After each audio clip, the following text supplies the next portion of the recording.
आइए हम आगे देखते हैं। एक परिवार के चावल, शक्कर और तेल में खर्च का अनुपात 12:17:3 है। इन वस्तु की कीमत में क्रमशः 20, 30 और 50 की वृद्धि हो जाती है। तब इन वस्तुओं पर बढ़ा हुआ कुल खर्च ज्ञात करना है। यानी क्या क्या चीज है? चावल, शक्कर, तेल, तीन चीज है। ये हो जाती है 12, 17, 30। अगर इसको 0 लगा दे तो कैलकुलेशन में आसान पड़ जाएगा। तो ये बोल रहा है इन वस्तुओं की कीमतों में क्रमशः 20%, 30%, 50% की वृद्धि हो जाती है। इसकी हो जाती है 12 दूनी 24 हो जाता है, 17 × 51 हो जाते हैं, 5 × 15 हो जाता है। इन वस्तुओं का बढ़ा हुआ कुल खर्च ज्ञात करना है। 24, 51 और 15 इनको ऐड करेंगे तो कितना हो जाएगा? ये 90। और टोटल कितना हो जाएगा? 12, 200, 300, 320, 320 हो जाएगा गुणा 100। 0 से 0, 2 पंजे 10, 2 2 6 12, 2 8 16, 45, 5 5 25, 2 5 20, 2 22/8। यानी इसका आ जाएगा 28 1/8%। ये हमारा आंसर है जो कुल खर्च ज्ञात करना है। ये हमारा आंसर है। नेक्स्ट देखते हैं। एक विद्यालय में लड़कों और लड़कियों की संख्या 300 है। यदि बॉयज की संख्या p है तब लड़कियों की संख्या कुल छात्रों का p% है। ध्यान से देखना, एक विद्यालय में बॉयज और गर्ल्स की संख्या 300 दे रखी है। यानी बॉयज की संख्या प्रॉपर भी नहीं दे रखी और ना ही गर्ल्स की दे रखी, बस ये बोल रखा इनकी संख्या 300 है। यदि लड़कों की संख्या p है तब लड़कियों की संख्या कुल छात्रों का p% है। यानी बॉयज की संख्या p है और बॉयज प्लस गर्ल्स की दे रखा 300 है। तो बॉयज की p है तो गर्ल्स की क्या होगी? तो गर्ल्स की होगी 300 माइनस p, 300 माइनस p होगी। तो बोल रहे हैं ये लड़कियों की संख्या कुल का p% है। यानी कुल तो 300 है, p% है। कितने पे है? ये 300 माइनस p है। 2 0 0, ये आ गया 3p। ये p इधर माइनस में है, इस साइड प्लस का हो जाएगा। ये 300, ये 4p इक्वल है 300। कट रहा है ये p की वैल्यू 300/4 यानी 75। 75 यानी बॉयज की संख्या तो आ गई 75। ये हमें निकालनी थी, ये हमारा आंसर है। नेक्स्ट है। एक परीक्षा में 1500 बॉयज 500 गर्ल्स उपस्थित है। इनमें से 50% बॉयज और 40% गर्ल्स पास होते हैं। फेल छात्रों का प्रतिशत ज्ञात कीजिए। बॉयज है, ये गर्ल्स है। बॉयज कितनी है? 1500। गर्ल्स कितनी है? 500। जिसमें से 50% बॉयज, 50% तो बॉयज और 40% गर्ल्स पास हो जाती है। बाकी बच गए कितने हो गए? फेल। 500 का 1500 का 50% 750 और 500 का 40% 200। ये तो होते हैं जी पास। फेल कितने हो गए? 750। 15 में से 750 पास हो गए तो 750 फेल होंगे। 500 में से 200 पास होते तो 300 फेल होंगे।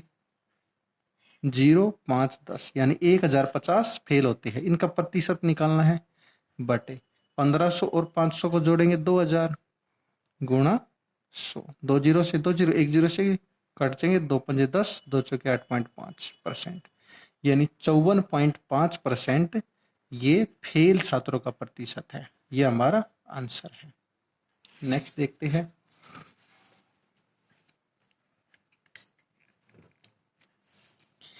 एक विद्यालय में 90% छात्र तो अंग्रेजी इंग्लिश में पास होते हैं और 85% छात्र हिंदी में पास होते हैं और 375 छात्र दोनों विषयों में पास होते हैं। इन दोनों विषयों में एक भी छात्र अनुत्तीर्ण फेल ना हुआ हो तो छात्रों की कुल संख्या बताओ। इंग्लिश में कितने होते हैं? 90।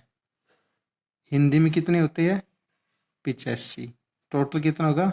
175। परसेंटेज 100 यानी 75%। इसका आ गया। दोनों विषयों में उत्तीर्ण होने का प्रतिशत है 75%। अब कुल छात्रों की संख्या निकालनी है।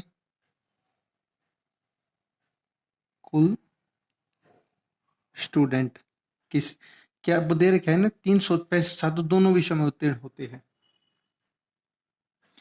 यानी 75 पे होगा 375, एक पे कितना होगा 375 बटे 75 गुणा 100, 25 तिया 75, 25 चौके 100, 3 एकम 3, 3 दूनी 6, 3 पंजे 2, 125 गुणा 4, 125 गुणा 4 कितना होता है 500, 500 कुल टोटल छात्र थे ये टोटल स्टूडेंट थे 500, ये हमारा आंसर है। नेक्स्ट देखते हैं। मनीषा अपने वेतन का 12.5% भाग दैनिक उपयोग में खर्च करती है और शेष वेतन का 30% कमरे के किराए पर खर्च करती है। उसके पास 1410 रुपए शेष बचते हैं। मनीषा का वेतन ज्ञात कीजिए। उसके पास 12.5% होता है 25/2 गुणा 100, 25 कम 25, 25 चौके 100 यानी 1/8। और वह बोल रही है शेष वेतन का 10%, 10% होता है 3/10 यानी 3/10।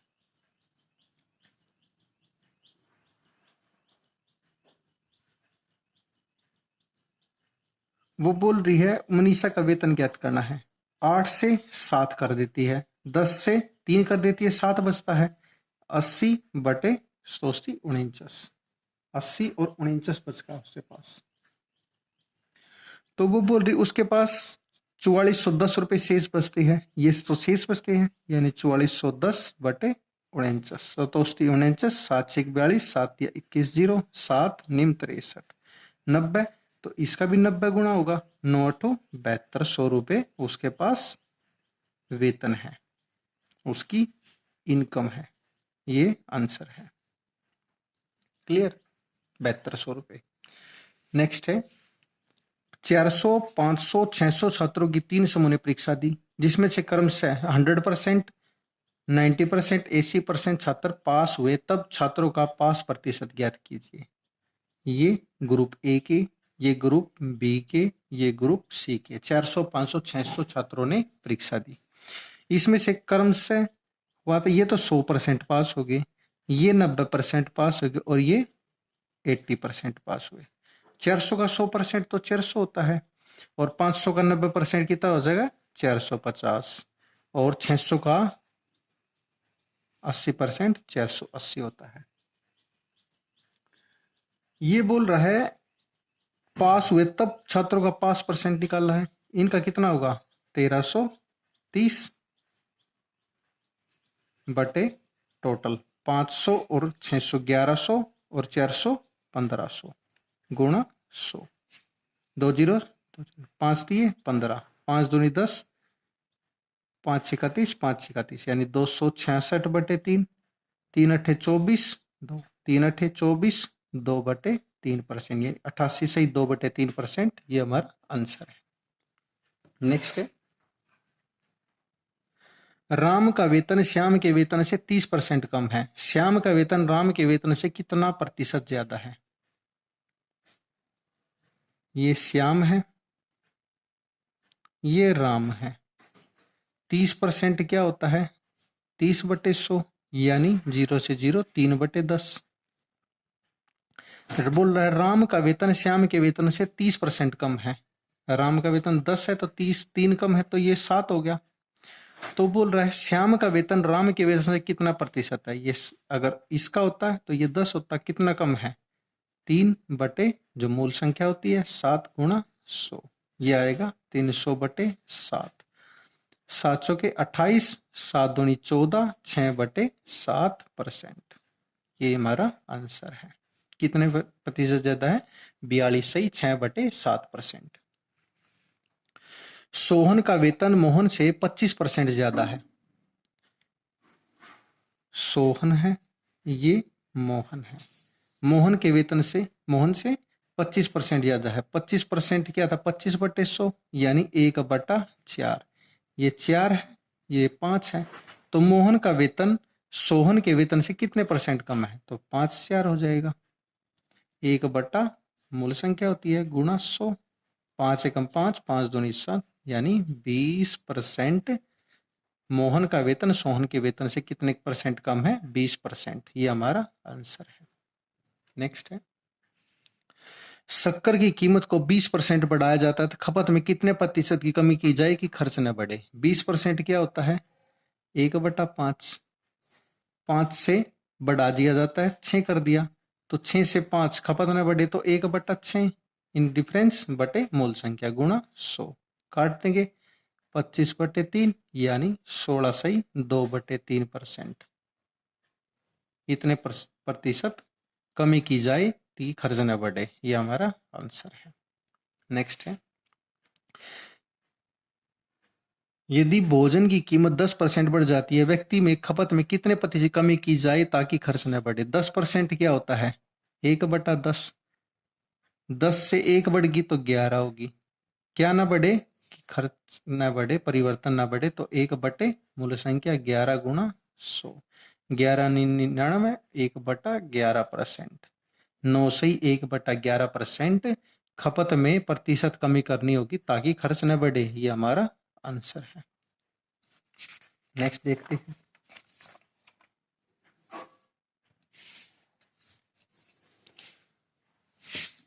नए बजट में केरोसिन तेल की कीमत 25% बढ़ जाती है, तब व्यक्ति को केरोसिन तेल की खपत में कितने प्रतिशत की कमी की जाए ताकि खर्च न बढ़े। 25% बढ़ जाते, 25% क्या होता है, 25/100 यानी 1/4 बढ़ जाती है, 4 से 1 बढ़ गई तो कितना होगा 5, तो 5 से 4 कितना डिफरेंस 1/5 गुणा 100, 5 एकम 5, 5 दूनी 10 यानी 20% कमी करनी चाहिए ताकि खर्च ना बढ़े, ये हमारा आंसर है।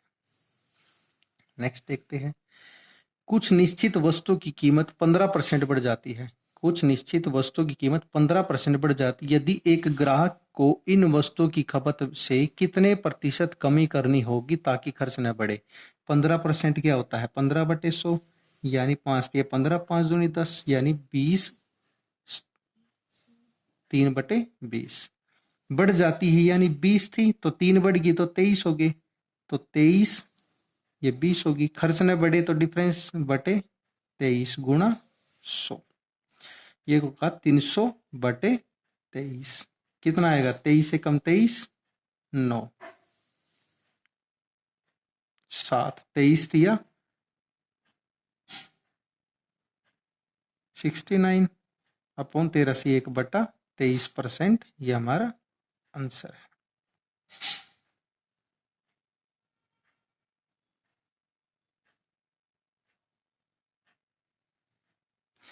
नेक्स्ट है, एक वस्तु की कीमत 50% बढ़ जाती है, तब इसकी खपत में कितने प्रतिशत कमी करनी होगी ताकि खर्च न बढ़े। 50% क्या होता है, 50/100 यानी 1/2 बढ़ जाती है, 2 है 1 बढ़ गई तो 3 होगी, 3 से 2 खपत न बढ़े, डिफरेंस बटे मूल संख्या गुणा 100 यानी 33 सही 1/3%, ये हमारा आंसर है। क्लियर। यदि चावल की कीमत में 25% वृद्धि हो जाती है, तब एक व्यक्ति को इनकी खपत में कितने प्रतिशत की कमी करनी चाहिए ताकि खर्च न बढ़े। 25% कितना हो, 1/4 वृद्धि हो जाती है, यानी 4 थी तो 5 होगी, खर्च न बढ़े तो 5 4 हो गया, एक डिफरेंस है बटे मूल संख्या गुणा 100, 5 एकम 5, 5 दूनी 10 यानी 20% कमी करनी होगी ताकि खर्च न बढ़े, ये हमारा आंसर है। नेक्स्ट है, यदि वस्तु की कीमत में 40% कमी हो जाती है, 40% क्या होता है 2/5, व्यक्ति को इसकी खपत में कितने प्रतिशत की वृद्धि करनी चाहिए ताकि खर्च पहले के बराबर बना रहे। यानी 5 से कमी हो जाती 3 होगा, 3 से 5 हो गया, तो डिफरेंस 2 बटे मूल संख्या गुणा 100 यानी 200/3, 200/3 क्या होता है 66 सही 2/3%, ये हमारा आंसर है। या कितने प्रतिशत की वृद्धि खर्च पहले के बराबर, 66 से 2/3, ये हमारा आंसर है। नेक्स्ट है, एक वस्तु की कीमत 60% बढ़ जाती है, तब एक ग्राहक को उसकी खपत में कितने प्रतिशत की कमी करनी होगी ताकि खर्च न बढ़े। 60% क्या होता है 60/100 यानी 3/5, तो 5 में से 3 तो बढ़ जाती है तो 8 हो जाती है, तो 8 से 5 खर्च न बढ़े, डिफरेंस 3/8 गुणा 100 ये होगा 300/8। काट दो इसको, 2 चौके 8, 2 150, 2 पे फिर 75, 75 2 यानी 37 सही 1/2%। ये हमारा आंसर है। पेट्रोल की कीमत 25% बढ़ जाती है, तब एक कार मालिक को इसकी खपत में कितने प्रतिशत की कमी करनी चाहिए ताकि खर्च न बढ़े? 25% होता है 1/4, बढ़ जाती है यानी 4 से 5 हो जाती है। कितने प्रतिशत की कमी करनी है? 5 से 4, कितने की? 1/5 गुणा 100, 5 से कम 5, 5 दूनी 10 यानी 20%। ये हमारा आंसर है। नेक्स्ट देखते हैं।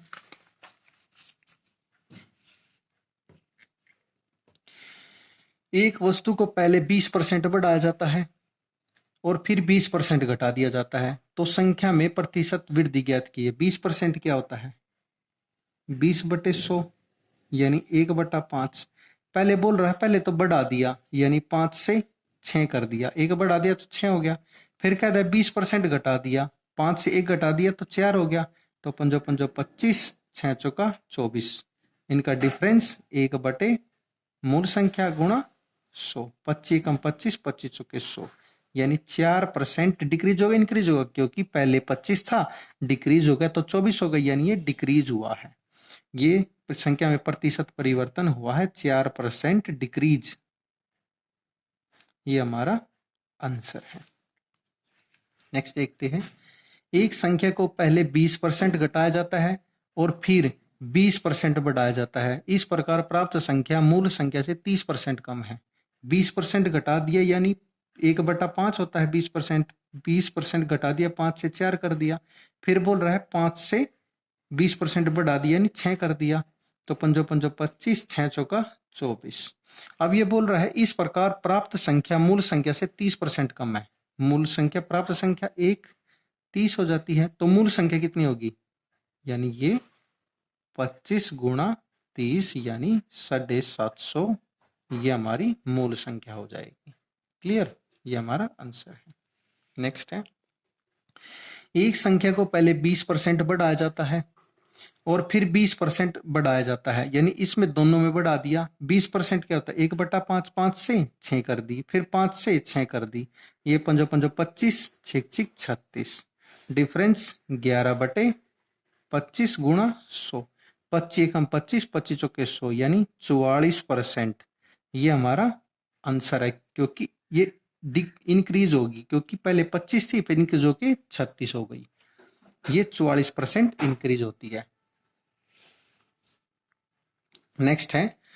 एक वस्तु की कीमत 10% बढ़ाई जाती है, तब उसकी बिक्री में 10% कम कर दिए, दूसरे बिक्री पर क्या प्रभाव पड़ेगा? एक वस्तु है, पहले तो 20% बढ़ा 10% बढ़ा दी, फिर उसकी बिक्री 10% कम हो जाती है। कीमत बढ़ा दी तो बिक्री कम हो जाती है, दूसरे दिन बिक्री पर क्या प्रभाव पड़ेगा? देखो 10% होता है 1/10, 10 से बढ़ा दी 11 हो गई, फिर 10 से कम कर दी 9 हो गई। ये 100 और 11 99, डिफरेंस कितने का? 1/100, परसेंटेज के नाम का 100, 100 से 100 गया, 1% डिक्रीज होगा, क्योंकि पहले 100 थी फिर 99 होगी, यानी डिक्रीज होगी। तो ये हमारा आंसर है। नेक्स्ट है। एक पुस्तक की कीमत को पहले 20% घटा दिया जाता है। 20% यानी 1/5, 5 से 4 कर दिया, और फिर 25% बढ़ा दिया, 1/4 कर दिए, यानी 4 से 5 कर दी। ये 5 चौका 20, 5 चौका 20। इसको हम सोल्व नहीं कर सकते, क्योंकि ये इस पे ना ही कोई इंक्रीज हुआ है ना ही कोई डिक्रीज हुआ है। जितने में खरीदा उतने में ही बेच दिया, यानी ये no profit no loss, no loss, no profit no loss. Next चलते हैं। एक वस्तु की कीमत को पहले 20% बढ़ा दिया जाता है, फिर 10% बढ़ा दिया जाता है। यदि बढ़ी हुई अंतिम संख्या 99 रुपए है तो मूल संख्या ज्ञात कीजिए। पहले 20% बढ़ा दिया यानी 20%, 1/5, 5 से 6 कर दिया, फिर 10% बढ़ा दिया, 10 से 1 यानी 11 कर दिया। 10 पंजे 50, 11 छिका 66। यो बोल रहा है अंतिम संख्या, अंतिम संख्या तो ये है, मूल संख्या ये है, अंतिम संख्या कितनी है 99 बटे 66 यानी 3/2 हो जाएगी। तो मूल संख्या कितनी होगी 50 का 3/2, 2 एकम 2, 2 25, 25 दिया 75 रुपए। ये इसकी मूल संख्या होगी। कौन सी मूल कीमत? ये इसकी पहली कीमत थी 75 रुपए और इंक्रीज होके ये होगी थी 99 रुपए। क्लियर?